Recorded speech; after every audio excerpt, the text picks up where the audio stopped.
10.1 Accounting for sales on account. We have two objectives. You need to be able to explain the relationship between the accounts receivable ledger and its controlling account. And then two, you need to be able to record sales on account using a sales journal. Selling price is the amount a business receives from the sale of an item of merchandise. Markup is the amount a business adds to the cost of merchandise to establish that selling price. So what happens is, I'm just going to keep going with my t-shirt business. Let's say that I were to buy my t-shirts that I'm going to sell from a wholesaler, and I buy them at $10 a piece. That then tells me that I can't sell them at $10 a piece because I'm not going to make any money. I need to have a markup, and then that markup would be, once I come up with my price from the markup, that would be my selling price. Markup sometimes is a flat rate they might put it as, or they might put it as a percentage. So they might have a 50% markup. So if we did a 50% markup on that $10 shirt, that means that I'd be selling it for $15. That would be my selling price. The accounts receivable ledger is a subsidiary ledger containing all accounts for charged customers. Now, it's a lot like what we just got done learning about was the accounts payable ledger. It's just now this is our customers. Accounts payable were our vendors who we owed money to. Now we're looking at who owes us money as a business. So here they're showing us our subsidiary ledger. Again, this is a great visual because here they're showing us this accounts receivable ledger. Okay, and then they show us all of our customers that we have and how much each customer owes us. They're then showing us our controlling account. Our controlling account is our accounts receivable, and that is in our general ledger. Now, the balance in that controlling account should equal the total of our subsidiary ledger.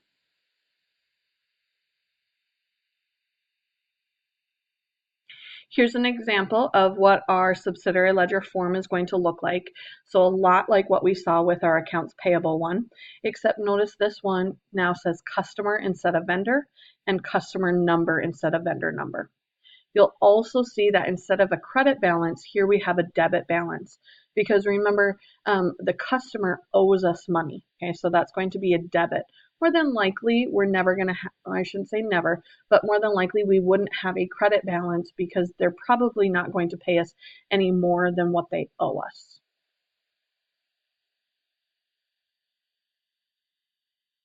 So here they're just showing us when we're putting in that balance. This is not any posting, this is just recording the balance.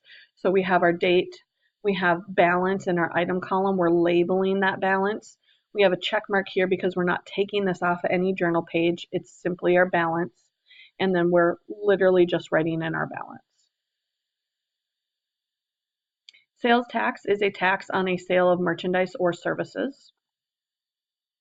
Sales journal. This is a new special journal that we're going to use. This is used to record only sales of merchandise on account.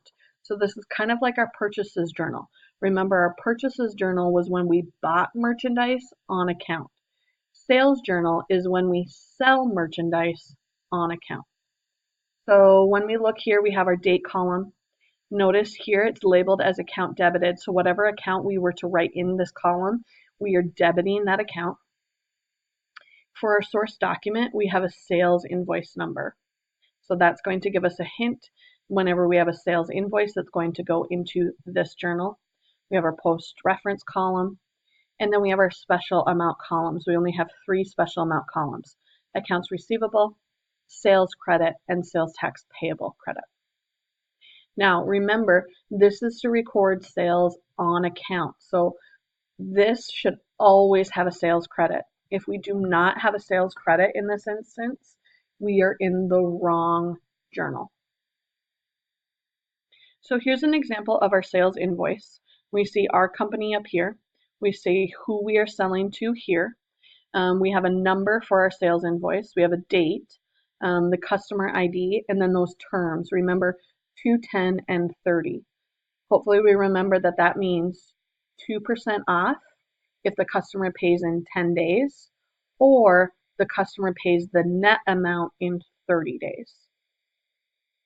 Then we have listed the quantity of the items, what they're buying, the unit price of those items, the total of the different items, and then the complete total with the sales tax. So on November 4th, we sold merchandise on account to Wells Apartments for $54.50 plus sales tax of $27.27 for a total of $481.77. Sales invoice number 498. So what we're going to do here is we're going to debit accounts receivable for the total amount because Wells Apartments is going to owe us that total amount, $481.77. We're going to credit sales for the amount of merchandise that we sold. So the merchandise that we sold was this number here, $454.50. The last little bit, because their debits and credits don't equal, the last little bit is our sales tax. Now, the reason that we have to keep that separate is that is not money that we get to keep. We'll get into this later, but our sales tax we will then be paying the government at a later date. So we need to put this into an account on its own so that we're keeping track of how much we owe in sales tax. Okay, so $27.27 is what we collected in sales tax. Now, if we add our two credits together, they will equal our one debit. Okay. First hint, we see that we have that sales invoice number that tells us that it's going to go into our sales journal. The other thing that we see right here at the beginning, sold merchandise on account. Whenever we see that, that tells us it's going into our sales journal. So I start with my date. Then I'm going to put in my customer name. Notice, remember, that is going to be debited. I'm going to put in my debit to my accounts receivable. This number goes with the customer name. So column 1 is going to go with my customer name. Then I'm going to put in my sales credit and my sales tax payable credit. The last step, I know that they label this as 3, but this should actually be our last step, putting our sales invoice number of 491. We do not need to label it with that S because it already is labeled up here at the column heading. Number 1, how are selling price and markup related?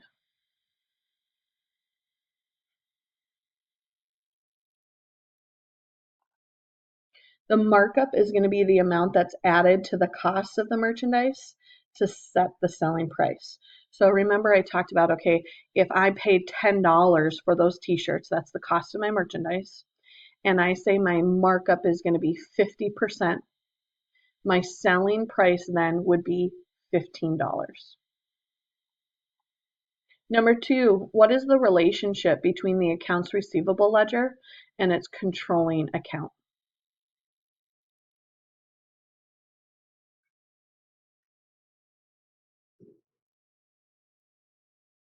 The total of the accounts in the accounts receivable subsidiary ledger is going to equal the balance in the controlling account, accounts receivable.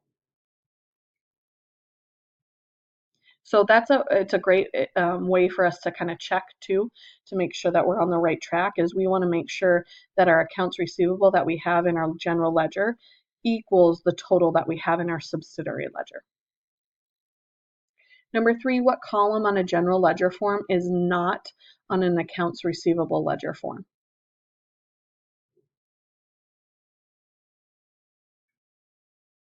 That's going to be our credit balance, because more than likely a customer is not going to pay us more than they actually owe us.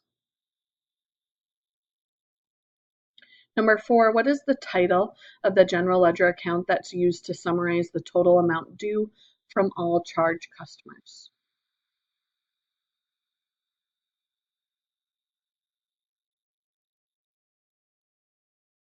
Accounts receivable.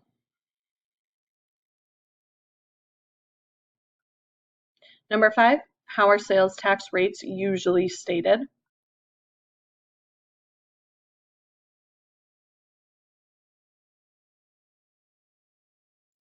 This is going to be, usually it's going to be stated by a percentage of sales. Okay, so sales tax is a certain percent of the sale. Number 6, why is sales tax collected considered a liability?